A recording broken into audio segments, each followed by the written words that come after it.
Les précipitations abondantes dans la ville d'Uvira en 2020 ont occasionné une montée des eaux du lac Tanganyika jamais connue auparavant. Les eaux ont détruit habitations et infrastructures riveraines.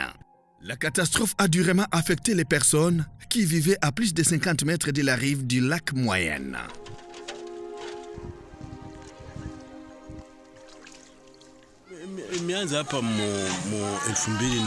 Depuis 2020, nos maisons ont été inondées à cause de la montée des eaux du lac Tanganyika.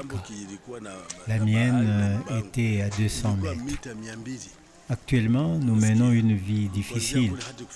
Non seulement moi, mais tous ceux qui habitaient au bord du lac ont été affectés.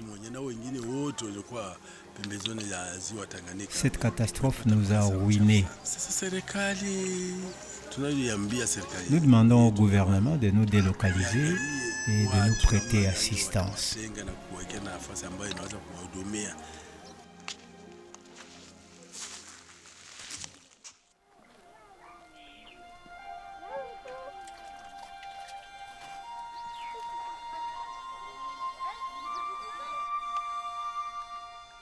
Des milliers de sinistrés ont abandonné leur domicile pour chercher des abris dans les sites non hospitaliers et sans assistance suffisante à défaut des maisons familiales d'accueil.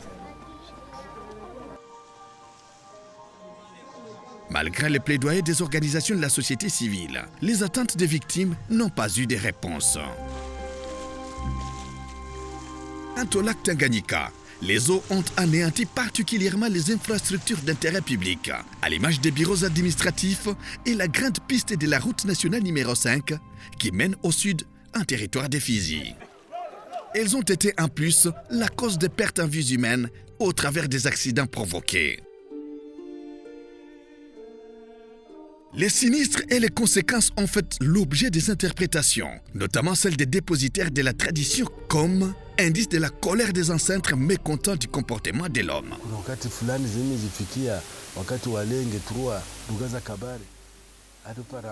À l'époque du Mwami Lenge III, nous avons connu l'inondation des rivières.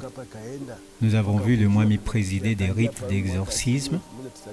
Dès lors, en 1985 jusque dernièrement en 2020, nous connaissons à nouveau les inondations. Visiblement, nos autorités coutumières ne sont plus fidèles à la tradition.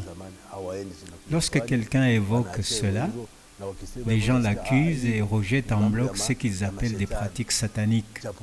Or, chaque peuple a ses coutumes. Point de vue que ne partagent pas les scientifiques.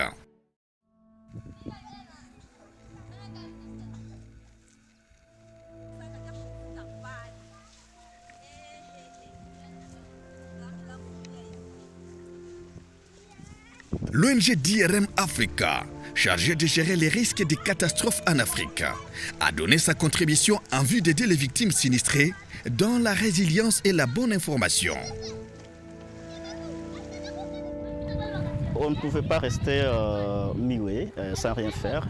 C'est à ce moment-là que nous sommes dit, vu les dégâts déjà causés par les inondations, vu les pertes humaines et socio-économiques déjà enregistrées, il fallait quand même qu'on crée un cadre là pour essayer non seulement de protéger la population, mais aussi donc de leur communiquer, pour leur permettre aussi de comprendre ce qui est en train d'arriver pour le moment. Et essayer de voir comment est-ce qu'ils peuvent, non seulement ils peuvent s'adapter, mais aussi ils peuvent être actifs dans les processus de mitigation et d'adaptation aux effets des changements climatiques.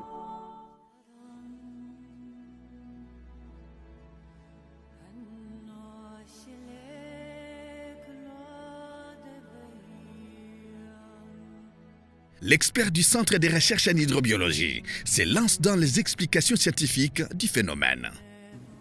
L'augmentation du niveau du lac est un phénomène qui a été observé dans beaucoup de pays du monde. Et ces phénomènes seraient liés au changement climatique. comment est-ce que le réchauffement climatique peut entraîner la montée des eaux du lac.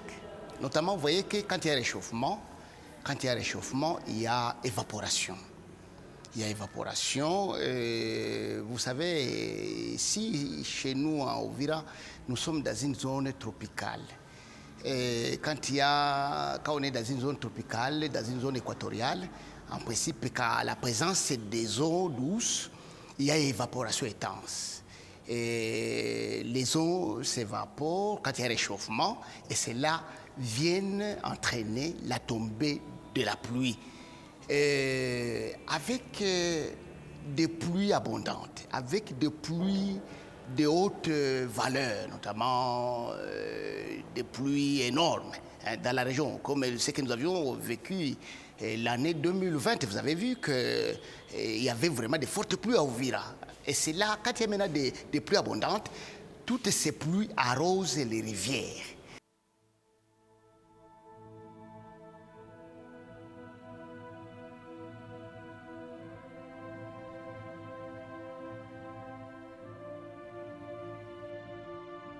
C'est-à-dire qu'en principe, le lac reçoit d'énormes quantités d'eau. Lesquelles énormes quantités d'eau arrivent au niveau du lac, mais vous trouverez que le lac Tanganyika a ne fût qu'une seule voie de sortie, notamment qu'on appelle exitoire, c'est l'exitoire de la rivière Lukuga. Vous imaginez un lac, tout un lac qui reçoit nombreuses rivières, mais il n'y a qu'une seule évacuation. C'est là normal que les niveaux d'eau au niveau du lac doivent augmenter, doivent monter. Voilà pourquoi nous avions connu des inondations. Au service urbain de l'environnement, on attribue au désordre de l'homme la responsabilité de la contingence hostile. Et maintenant, les causes environnementales qui découlent de cette historique sont les suivantes. Il y a la mauvaise pratique agricole, parce que là où il y a une forte agglomération, entendez-vous qu'il y aura bien évidemment la mauvaise pratique sur le plan agricole. Il y a également le fait de brousse observé, là où il y a une forte agglomération, notamment on ne peut pas s'en passer. Il y a également l'abattage d'arbres illicites, parce que le fait que les gens ont émigré, ce sont les arbres qui en pâtissent. Et là, il y a également l'exploitation illégale du sable et aussi de gravier et pierres sur le littoral du lac Tanganyika. Et en dehors de là, il y a aussi la destruction de macrophytes qu'on appelle roseaux sur le littoral du lac Tanganyika.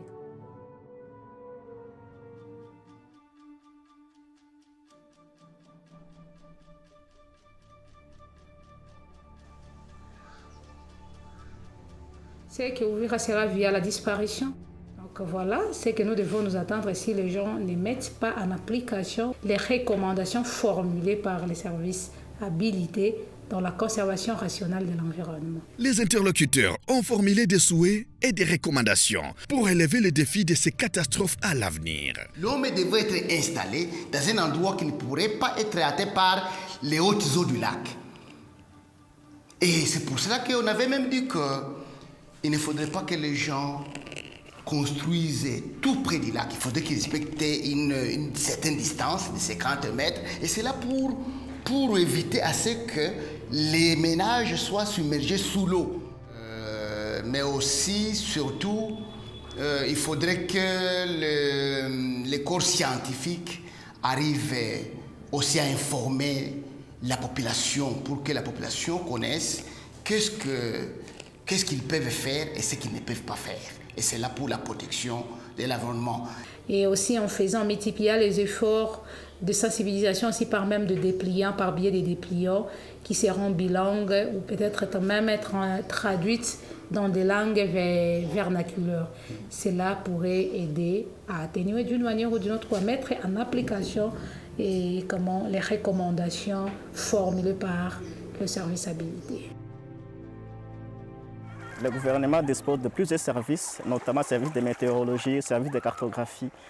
Il y a aussi l'Institut géographique du Congo. Donc, toutes ces institutions gouvernementales doivent travailler ensemble pour essayer de donner une information nécessaire et utile à la population congolaise dans le but de limiter les dégâts dus à la montée des eaux du lac Tanganyika. C'est l'unique recommandation que je peux faire au gouvernement congolais. La lutte nécessite une solidarité agissante, pas seulement des efforts individuels, mais collectifs et régionaux.